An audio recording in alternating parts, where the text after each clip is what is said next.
Le port de Cotonou, comme la plupart des autres ports de la sous-région ouest africaine, a été créé dans les années 60, 64, 65, pour la plupart. C'est un port adulte, suffisamment adulte, et aujourd'hui, notamment depuis l'année dernière en tout cas, je préside aux destinées de cette entreprise, véritable centre d'intérêt pluriel, intérêt de ceux qui y travaillent, manutentionnaires,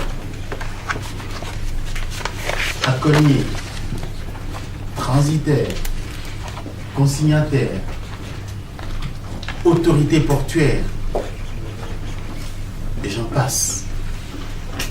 Mais intérêt majeur de l'État, puisque le capital social du port autonome de Cotonou est détenu, comme d'ailleurs la plupart encore des autres ports en Afrique, par l'État, 100%. D'où l'implication de plus en plus des autorités politiques dans les perspectives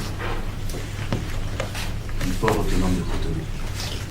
D'où l'appui que la direction générale du port autonome de Cotonou n'a cessé de recevoir sur le plan politique des autorités du gouvernement. D'où l'intérêt majeur du peuple béninois lui-même pour la chose portuaire aujourd'hui. Puisque, vous le savez, notre pays est un pays essentiellement agricole qui ne compte que sur deux leviers. Le porc d'un côté et le coton de l'autre. Tant que ces deux leviers-là marchent, l'économie du Bénin se trouve dans une situation très avantageuse. De plus en plus, depuis quelque temps, le port marche mieux. Et dans le propos de mon ami introductif, il a parlé de réforme, il a parlé d'innovation. Effectivement, il y a eu des réformes, il y a eu des innovations que nous avons mises en place sur la plateforme portuaire et qui nous ont valu deux distinctions. La première, c'était de la Banque mondiale, notamment la SFI, sa filiale, qui a décerné donc au port de Cotonou la médaille de bronze, que voici, que je suis allé récupérer en avril dernier, notamment le 18 ou le 19 avril dernier, en tout cas, à Washington, pour saluer et récompenser la gestion que nous avons faite du partenariat public-privé, Port de Cotonou et Groupe Bolloré, pour la concession qui lui a été faite en vue de gérer des quais. La seconde distinction, c'est celle-ci, c'est la médaille d'or. Elle est relative, comme il l'a annoncé, à la mise en œuvre des réformes portuaires essentiellement, notamment dans le domaine des technologies de l'information, et ça a trait plus spécifiquement au guichet unique portuaire. De toutes nos réformes, je voudrais signaler que c'est la meilleure, c'est celle-là qui a le plus réussi. Donc c'est autour de ces questions que nous allons peut-être échanger,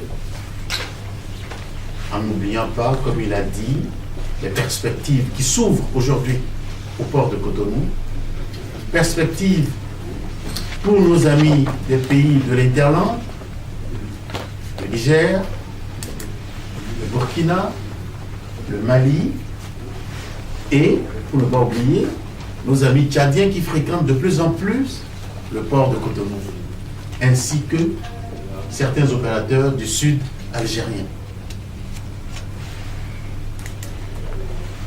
Nous allons donc vous donner la parole sous la supervision de mon ami et on va échanger pour voir, pour éclairer davantage votre lanterne par rapport à cette belle curiosité dont j'ai salué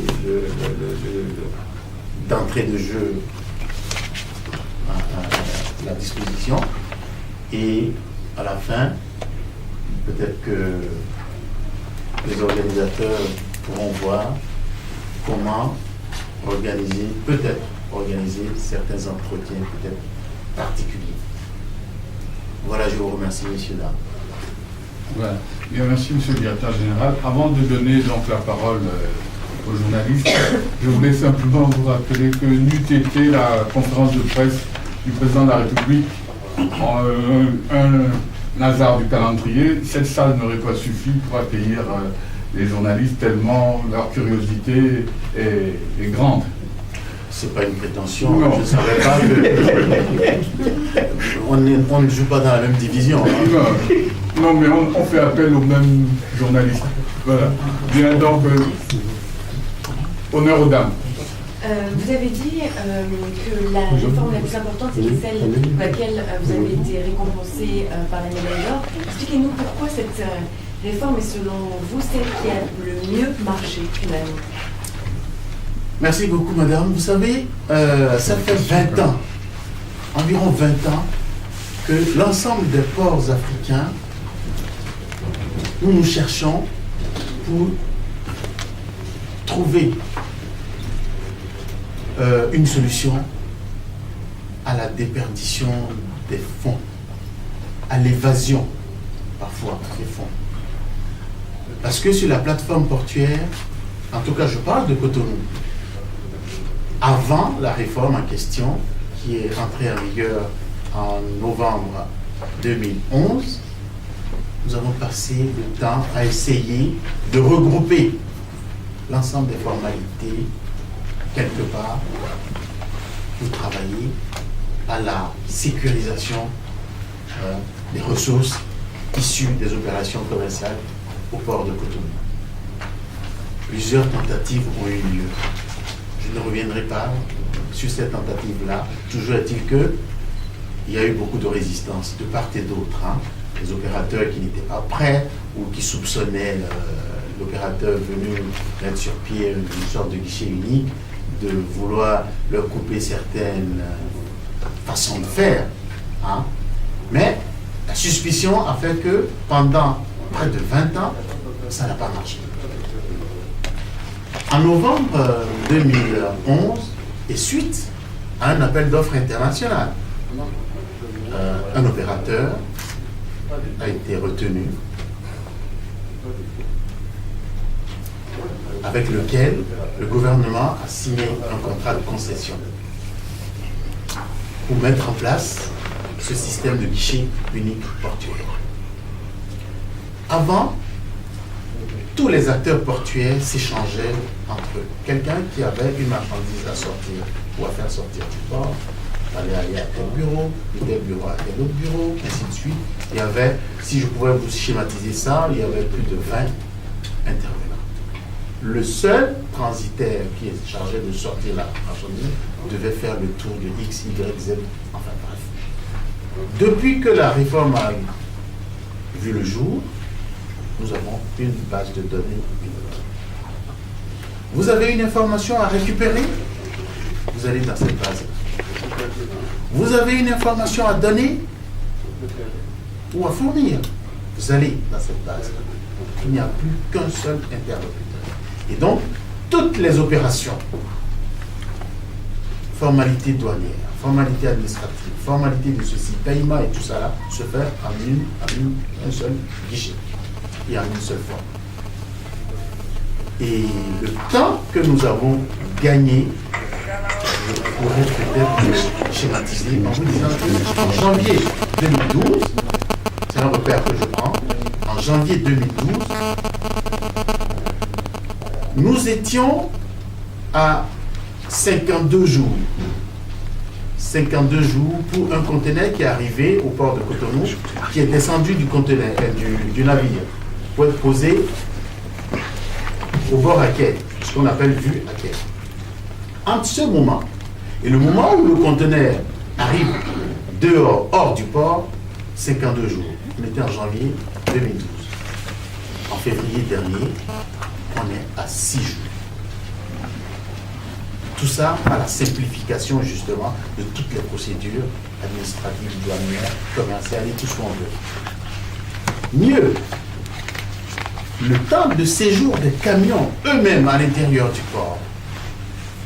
À l'époque, avant la réforme, quand un camion entre au port, en raison des difficultés dont j'ai parlé tout à l'heure, il mettait autour de 269 heures. Si vous calculez, ça vous donne entre 11 et 15 jours. Oui, c'est énorme pour un opérateur économique. Pour un commerçant, c'est inimaginable. Aujourd'hui, ce temps de 269 heures de janvier 2012 a été ramené en février dernier à 6 heures. 6 heures.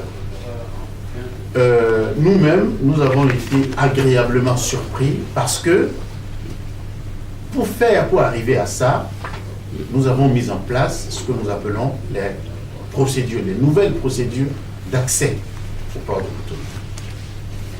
Nous avons appelé l'ensemble des acteurs de la plateforme, les gars, assoyons-nous, discutons et trouvons ensemble des solutions pour éviter la catastrophe à notre port.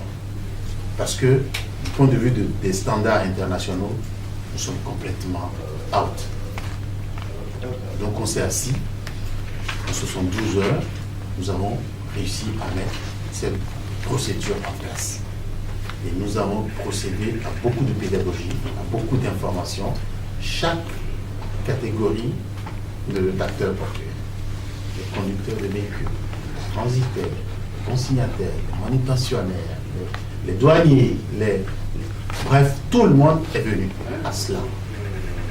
Et quand ces nouvelles procédures sont entrées en jeu, combinées à l'effet du guichet unique, eh bien, ça nous a donné les chiffres que je vous ai donnés là. 52 jours, 6 jours. 269 heures, 6 heures. Je pourrais multiplier ces exemples-là pour vous dire que, honnêtement, au jour d'aujourd'hui, au moment où je vous parle, vous pouvez, et c'est ce que j'espère que vous allez faire, questionner les usagers du port de Cotonou entre ce qui se faisait avant et ce qui se fait au jour d'aujourd'hui. Comme on dit souvent là, il n'y a pas photo. Il n'y a pas photo. Et l'objectif est de persister dans cette rigueur-là. Parce que quand une entreprise n'a pas de rigueur dans la gestion, elle fait, il n'y a pas possibilité d'escompter des résultats positifs, comme ce que nous voyons au jour d'aujourd'hui. Voilà ce que je pourrais répondre là.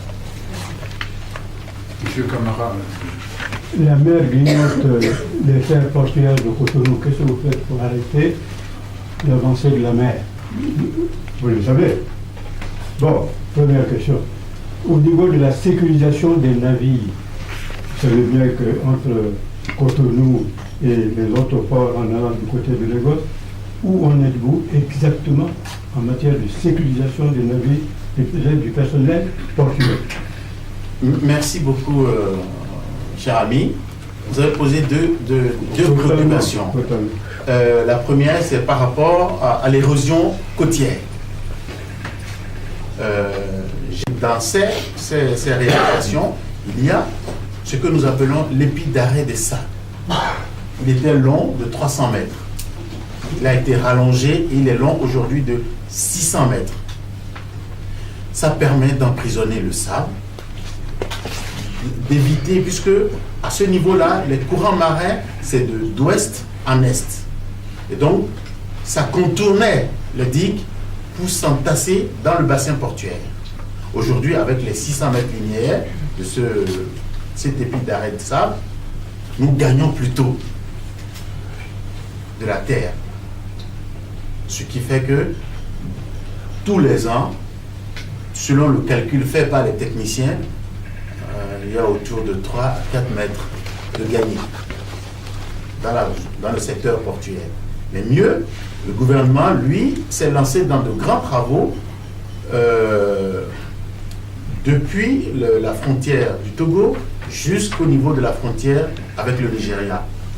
Je ne rentrerai pas dans ces détails techniques, mais c'est des choses qui sont prévues et qui sont actuellement en train d'être faites. Vous pouvez toujours vérifier. Les travaux sont en cours d'exécution. Maintenant, pour la seconde phase de votre intervention, la sécurisation. L'année dernière, le gouvernement béninois a acquis 3 patrouilleurs sur fonds propres auprès d'une société française ici. Ces 3 patrouilleurs ont été mis à disposition de la marine qui, de concert avec le gouvernement nigérian, a mis en place ce que nous appelons une patrouille mixte pour faire le tour de nos eaux par rapport à la piraterie. Et depuis septembre 2011, je peux vous garantir que dans ce secteur-là, précisément, il n'y a pas eu d'acte de piraterie. Par contre, le seul acte de piraterie que nous avons enregistré dans le secteur, c'était du côté d'Abidjan. Et ce sont justement les patrouilles, la patrouille mixte Bénin-Nigeria qui est allée, d'où la nécessité de coopérer au niveau de la sous-région pour éviter ces choses-là. De toutes les façons, que ce soit dans la sous-région ouest africaine ou dans d'autres régions, la coopération internationale est indispensable pour venir à bout du phénomène de la piraterie. Et je me réjouis que cette coopération ait été un exemple bilatéral pour montrer à l'ensemble de la communauté internationale qu'il est nécessaire de coopérer pour vaincre la piraterie dans les eaux. Merci beaucoup. Oui. Roger Bongos, vous avez parlé de partenariat avec Bolloré, et quand on sait incontestablement Bolloré a un savoir-faire extraordinaire, personne ne peut pouvoir contester son savoir-faire, mais on voit ces méthodes qui sont souvent décriées en Afrique avec la mainmise sur plusieurs entreprises portuaires. Et alors, qu'est-ce que vous avez trouvé comme résolution pour protéger votre entreprise, en fait, votre patrimoine national? Parce qu'on sait, en Côte d'Ivoire, il y a sa main a mise sur le port de Saint-Pedro, par en RDC, le port de Boma. Je ne veux pas citer tous les ports, mais dans l'ensemble, il vient pour s'accaparer du bien de ces Africains qui veulent, bien entendu, se développer économiquement. Voilà. Merci beaucoup. Heureusement qu'on n'est plus à ce stade de la colonisation. Comme vous dites, vous viennent s'accaparer de... Non.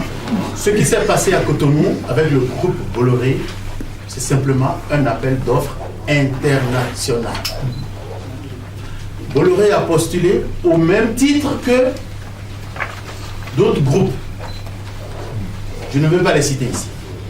Mais il n'y avait pas que Bolloré. Sinon, ce n'aurait même pas... cette appellation internationale dont je parle.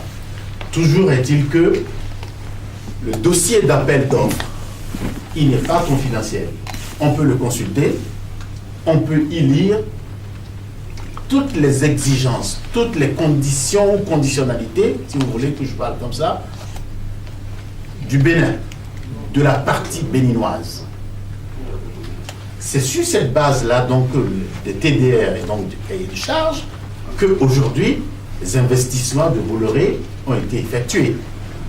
Vous avez peut-être suivi l'actualité par rapport à l'installation des portiques de quai.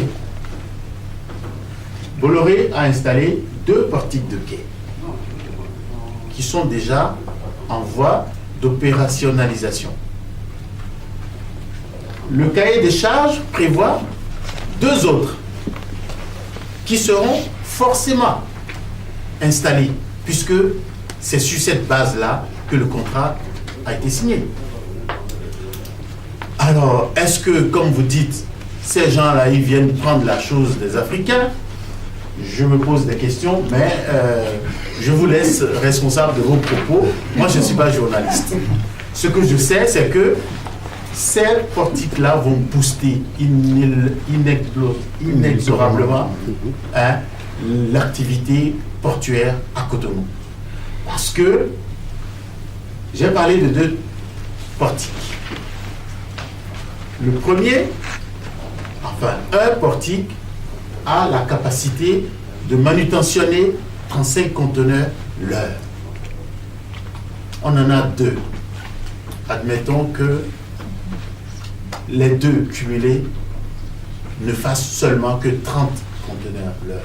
Ça nous fait 60 boîtes l'heure par rapport à l'existant déjà. C'est pourquoi je vous disais que nous sommes certains qu'au port de Cotonou, le trafic et les activités vont aller dans le sens de l'accroissement inévitable. Voilà ce que je peux dire pour répondre à votre préoccupation. Monsieur Léo, j'ai une question à vous poser. J'ai quelques chiffres, parce que dans la disponibilité, on parle de chiffres. Au niveau de l'administration financière béninoise, quelle est la part du port de Cotonou au niveau donc, des recettes? Et puis avoir une idée de la fréquentation du port. Merci beaucoup. Globalement, nous avons autour de 40% comme participation du port au budget de l'État. En termes de fréquentation du port lui-même, 80 à 85% des échanges du Bénin avec le monde extérieur passent par le port de Cotonou. D'où l'importance stratégique de cet outil-là. D'où, comme je vous l'ai dit dans mon propos liminaire, l'implication du politique dans l'appui, je dis bien l'appui à la direction générale du port de Cotonou.